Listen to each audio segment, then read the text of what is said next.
Hello. Welcome back to the LQ Talks Hoops channel, and today, like we did game 1 of the Nuggets Lakers series, we're going to review game 1 of the Heat Celtics series. Remember, there's no cut, straight from the dome, straight thinking, everything from my head, and I'm tired and ill, so we'll see how I manage to ramble on in this game. In this game, we saw the Heat have an amazing third quarter, where I think it was something like 40-26 or 46-20.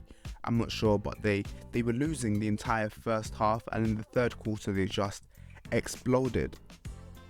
And I'm not sure on the Celtics perspective whether it was coaching or just player personnel not doing what Joe Mazzulla was saying, because you even saw Joe Mazzulla throw his clipboard on the floor, but they couldn't beat a 2-3 zone.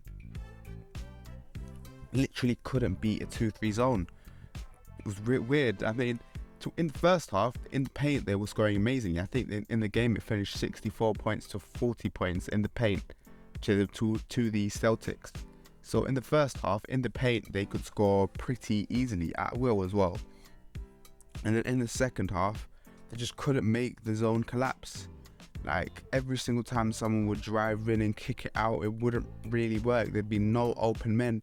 The defense wasn't collapsing, which means essentially the person in the middle has to score because it's essentially a one-on-one chance.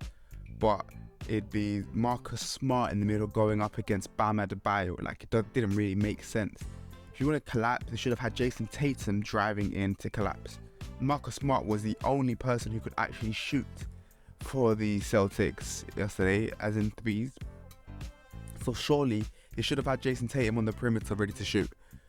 Or Jaylen Brown. I mean, Jaylen Brown didn't have the greatest of games, but they have shooters on their team. Al Horford had a bad shooting game in terms of three. I know Jason Tatum didn't, but they should have had Jason Tatum running in instead of Marcus Smart. Sorry, not Marcus Smart running in.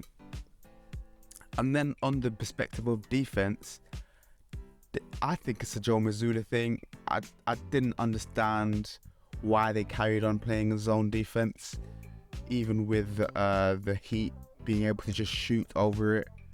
It was like, even in the beginning of the game, the only reason they were still slyly in the game was because they were able to shoot at will, especially in the first two quarters. They could just shoot a lot better than the Celtics could as well. So I didn't understand why it carried on playing. He carried on playing that 2-3 zone with Jaylen Brown and Brogdon at the top of the key, or Marcus Smart. But Joe Mazzulla had his tactics. It might have not have worked, but he's going to make adjustments. He's an amazing coach. I think Jason Tatum played well. He did have some costly turnovers towards the end of the game, traveling, which it's not good enough. You know, for a player of his caliber, when you're traveling, especially on a pump fake as well, that's silly now. Got to be doing better than that, personally, in my opinion. But yeah, Jimmy Butler was an amazing piece. He scored 35 points, I believe. Bam Adebayo with 20 and 8. But what really impressed me about Jimmy Butler was having his, I think it was 4 or 5 assists, where he made that zone collapse. You saw him drive, kick it out to the corner shooter, whether it be Max Strus, or whether it be Gabe Vincent or Kyle Lowry. I mean, Kyle Lowry didn't really play catch and shoot, but still, they were able to kick out Caleb Martin as well, to kick it out to the shooter, and the shooter was able to shoot. And we saw time and time again Jimmy Butler into the paint, kicking it out. Into the paint, Robert Williams and Al Horford cover him, left the man wide open, or Malcolm Brogdon's covering two guys, the corner shooter and the shooter in the shooter off the wing. And essentially it would just be bucket, especially from three. I'm pretty sure the Heat shot 51% from three in this game, and I think the Celtics shot 30-something% from three.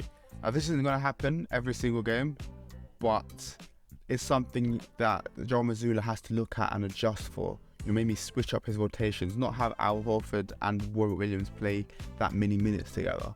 Maybe have, and at times, there'd be times where they should have played together and had a bigger lineup.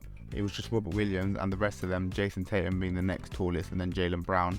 And they played fairly small in comparison to having Bam Adebayo and Kevin Love on the court at the same time. So I feel like he has to maybe adjust his rotations a little bit to help match up better with the Heat, especially if you're trying to play a zone and you have 3 tall players in the Heat. You need to be able to match it up quite well. Two tall players and a really aggressive Jimmy Butler. It doesn't make sense for you to have just one big man on in your current rotation lineup. But aside from that, I need a 7-game series of Jimmy Butler. Jimmy Butler got 6 steals in this game. I need 7 games. I need 7 games in this series here. Jimmy Butler is just immense. He knows exactly what to do at any given time. Him and Eric Spoelstra are like that, inside and out. They know exactly the play to run, and Jimmy Butler plays it exactly. I mean, you saw Joe Mazzulla throw his clipboard on the floor. We've seen earlier on in the season Eric Spoelstra get angry at Jimmy Butler, but that's because Jimmy Butler's like, you're used to him running like a well-oiled machine. You will tell him to play this play perfectly here, and he plays this play perfectly here. He obviously hit the dagger from the wing of Malcolm Brogdon in this game to take them to a 10-point lead and essentially shut out the game for the Miami Heat. I've still got the Boston Celtics in 6 or 7 games because I think John Mazzulla will make those adjustments, and I think Jason Tatum and Jaylen Brown will come out firing in the next game in the TD Garden. And it's not like the TD Garden has been a fortress this year. It's not like other teams where if the Nuggets were to lose the Ball Arena in the first game, I'd be quite concerned. But the Boston Celtics have like played pretty much as well at home as they have away from home. So there's not much further to be expected there. But really and truly, I think this is about to be a great series, and I can't wait to see the battles between Jimmy Butler and Jason Tatum. I feel like one more thing, I feel like Jason Tatum needs to guard Jimmy Butler. I'm tired of seeing Al Horford on Jimmy Butler. Jimmy Butler's too fast for him.